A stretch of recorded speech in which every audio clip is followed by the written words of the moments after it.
Hi, Krisha Warren here, and today I will be presenting on the importance of feedback in communication. In Chapter 1 of Communicating Effectively, feedback is defined as the response of the receiver, senders to each other.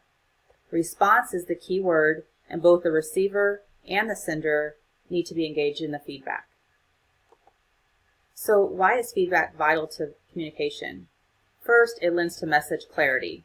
Feedback allows validation that the message being conveyed is understood through verbal responses, questions, or even nonverbal communication like head nods and eye contact. Second, it improves the conversation. By building on the discussion and adapting to what's being said and shared, additional questions and points of clarity can be offered as needed. And finally, with ongoing feedback, the end result is effective communication and a positive interaction that should result in successful outcomes. When I think of what situations give rise to greater feedback potential, I think of situations that have an opportunity for decision making. So when there's a group coming together and there's a lot of interaction and engagement, brainstorming, thoughts sharing back and forth, that really lends an opportunity for good feedback back and forth to get to a common result. Also, face-to-face settings are really good because you can clearly share the information to someone directly. There's an opportunity for feedback that's easier identified, received, and provided when necessary.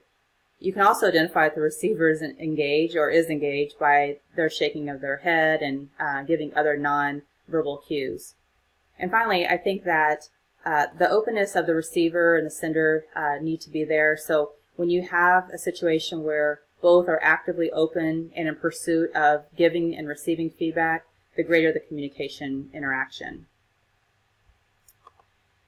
So when I think of personal experiences and accounts, my last two roles where I have at United Healthcare where I work, I was director of operations, and on a daily basis, I had a lot of face-to-face interactions with the leadership and the staff that was supporting the operation, giving them personal expectations, performance expectations, customer and client expectations, and it was an opportunity for them to ask questions, gain clarity on what their roles were in the performance and the goals overall. And so that was a great opportunity to have very consistent and ongoing feedback with the staff. My current role is Director of Compliance, and I am over all things pharmacy services for United Healthcare. So anytime we have regulatory changes, mandates, contract changes, things of that nature, it's my responsibility to share that with the pharmacist team, different leaders in the operation, and so on. And again, I need to be able to ensure that they understand the message that's being given to them through receiving feedback from them, getting that clarity, having them ask questions, be engaged with what the solutions are to remediation and putting requests into action.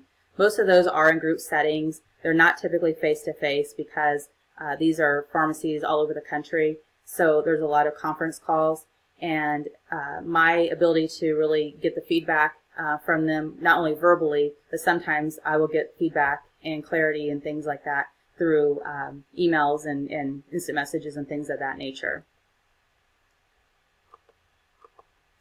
So in closing, feedback is critical to a successful communication interaction, and I hope this has been helpful. Thank you.